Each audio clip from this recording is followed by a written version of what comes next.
के तपाईँ अहिले पनि नेपाल टेलिकमको सिम लिन कार्यालय र नजिकको पसलमा जानुहुन्छ? हस् त अब जानु पर्दैन, किनकि नेपाल टेलिकमले आफ्नो नयाँ ग्राहकहरूका लागि ई-सिम र फिजिकल सिम दुवैका लागि अनलाइन पोर्टल खोलेको छ।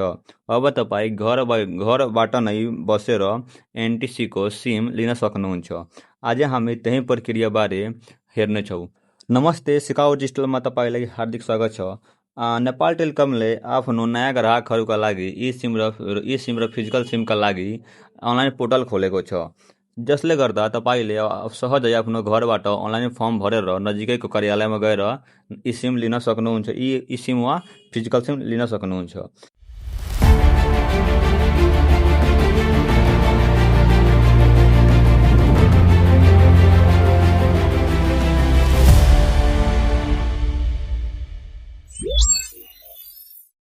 फर्म भर्नको लागि सबैभन्दा पहिला तपाईँको फोन वा कम्प्युटरमा रहेको कुनै ब्राउजरलाई खोल्नुहोला।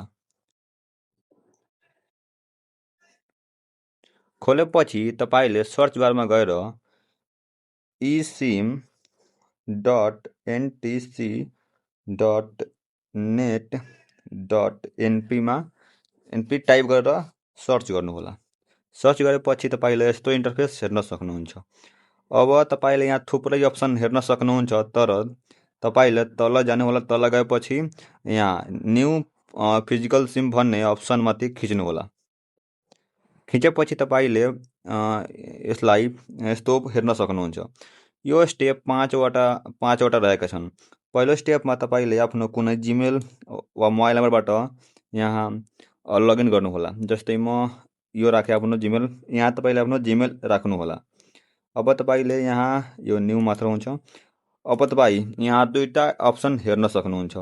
पहिलो विकल्प रहेको छ कर्पोरेट, अर्को रहेको छ इन्डिभिजुअल। कर्पोरेट भनेको कुनै संस्था वा कम्पनीको लागि हो भने यो कर्पोरेटमा क्लिक गर्नुहोला। यदि आफ्नै लागि हो भने इन्डिभिजुअलमाथि क्लिक गर्नुहोला। अहिले हामी आफ्नै लागि लिन्छौँ, त्यसैले इन्डिभिजुअलमाथि क्लिक गर्नुहोला। यति गरिसकेपछि तपाईँले यो आई एम नट रोबोटमा भनेको क्याप्चामाथि खिच्नुहोला। यति गरिसकेपछि तपाईँले यो तल रहेको नेक्स्ट बटनमाथि खिच्नुहोला। अब तपाईँले दिनुभएको नम्बर वा जिमेलमा 5 अङ्कको ओटिपी हुन्छ, त्यसलाई यहाँ खिच्नुहोला।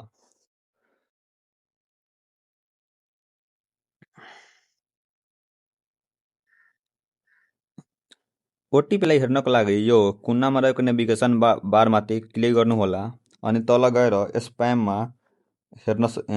स्प्याममाथि क्लिक गर्नुहोला। क्लिक गरेपछि तपाईँले यहाँ हेर्न सक्नुहुन्छ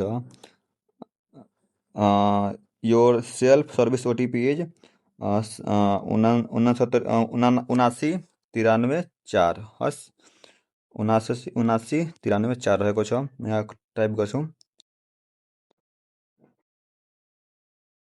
4। हस्, यति गरेपछि तपाईँहरूले हाम्रो पहिलो र दोस्रो स्टेप पुरा भयो। अब हामी तेस्रो स्टेपमा आइसकेका छौँ। यहाँ आफ्नो पर्सनल विवरणहरू आफ्नो व्यक्तिगत राख्नुपर्छ। यहाँ आफ्नो पहिलो नाम राख्नुहोला। यो अप्सनमा आफ्नो पहिलो नाम राख्नुहोला। जस्तो म राख्छु श्याम शिक्षा, अनि यसमा आफ्नो बिचको नाम राख्नुहोला, जे छ त्यो।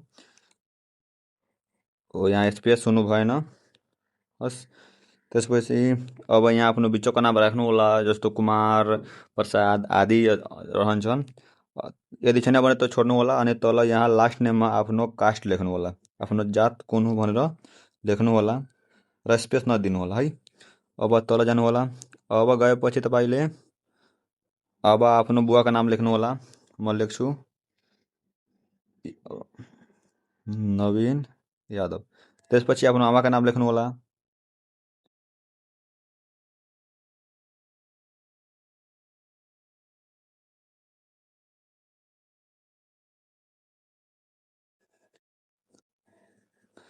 त्यसपछि तपाईँले आफ्नो हजुरबुवाको नाम लेख्नुहोला।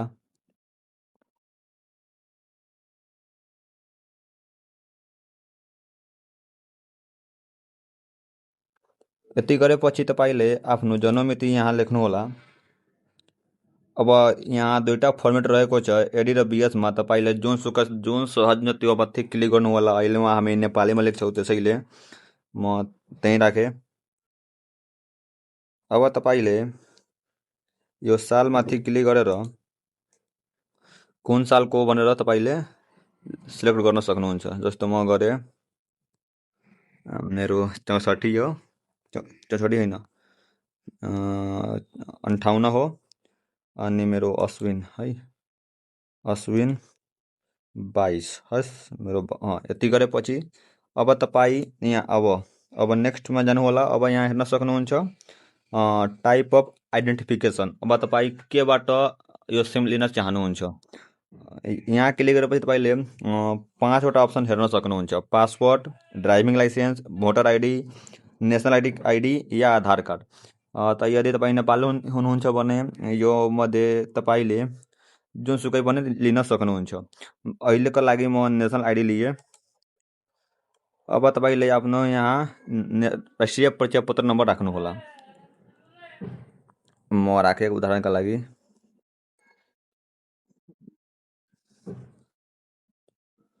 अ, 10वटा हुन्छ।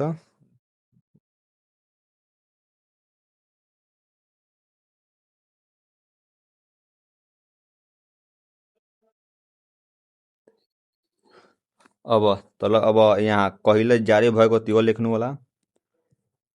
यदि तपाईँलाई अहिले पनि यो डाउनलोड गर्नुभएको छैन भने वा हेर्नुभएको छैन परिचय पत्र भने तपाईँले यसको भिडियो म अर्को भिडियो बनाएको छु जसलाई तपाईँ हेर्न सक्नुहुन्छ।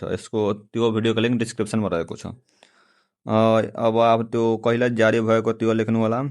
र 69मा जारी भएको छ, 79मा। अब मेरो भएको थियो कार्तिक 23 गते हस्। अब कुन मतलब ठाउँबाट भएको थियो त्यो लेख्नु होला। मेरो भनेको काठमाडौँबाट भएको थियो। अब तपाईँ के हुनुहुन्छ, कुन लैङ्गिक हुनुहुन्छ तपाईँ त्यहाँ क्लिक गर्नु होला। यदि पुरुष हुनुहुन्छ भने मेल र महिलाको लागि फिमेल। म अहिले पुरुष छु त्यही भएर म मेलमा क्लिक गरेँ। अब तपाईँ के हुनुहुन्छ, एडल्ट, माइनर, डिजेबल, तपाईँ के हुनु त्यो माथि क्लिक गर्नु होला। अहिले म एडल्ट छु भने म एडल्टमाथि क्लिक गरेँ है। यो सबै छोडिदिनु, केही फरक पर्दैन। अब तपाईँ ठेगानामा आउनु होला। सबैभन्दा पहिला तपाईँले आफ्नो प्रदेशलाई छान्नु होला। म प्रदेश छान्छु बागमती। त्यसपछि आफ्नो जिल्ला छान्नु होला, काठमाडौँ। त्यसपछि आफ्नो नगरपालिका छान्नु होला हस्। यति गरेपछि तपाईँले अब तपाईँले आफ्नो देश छान्नु होला। अब तपाईँ कति नम्बर वाडामा बस्नुहुन्छ त्यो छान्नु होला।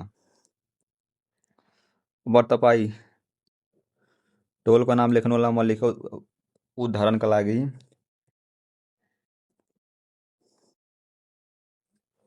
यति गरेपछि तपाईँ नेक्स्टमाथि क्लिक गर्नु होला।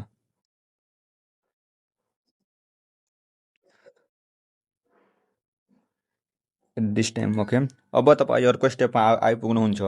यहाँ तपाईँले आफ्नो डकुमेन्टहरू फिलअप गर्नुपर्छ। यहाँ तपाईँले आफ्नो कुनै एउटा फोटो राख्नु होला।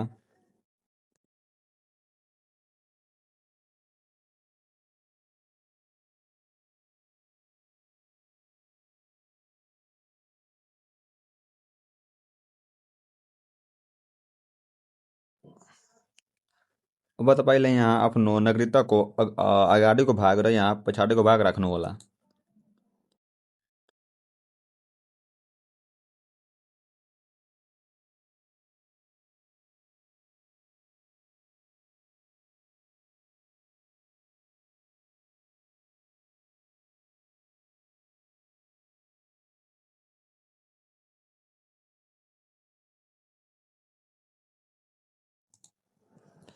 यति गरेपछि तपाईँले अब यहाँ आफ्नो एउटा सिग्नेचर दिनु होला। म जे पनि राखिदिएँ। त्यसपछि नेक्स्टमाथि खिच्नु होला। यति गरेपछि तपाईँले आफ्नो फर्म फिलअप गर्नु गइसक्नुभयो। आफ्नो विवरणहरू हेरिहाल्नु होला। हेरिसकेपछि तपाईँले यसलाई प्रिन्ट गरेर नजिकै कार्यालयमा जानु होला। गएर त्यहाँ तपाईँको यो क्युआर कोड स्क्यान गरेर तपाईँको नयाँ सिम दिइहाल्नुहुन्छ। अनि साथमा 50 रुपियाँ लिएर जानु होला हस्। यदि यो भिडियो जानकारी लाग्यो भने भिडियोलाई लाइक गर्नु होला। हामी अर्को भिडियोमा भेटौँला। तबसम्मका लागि जय नेपाल, जय गोर्खाली।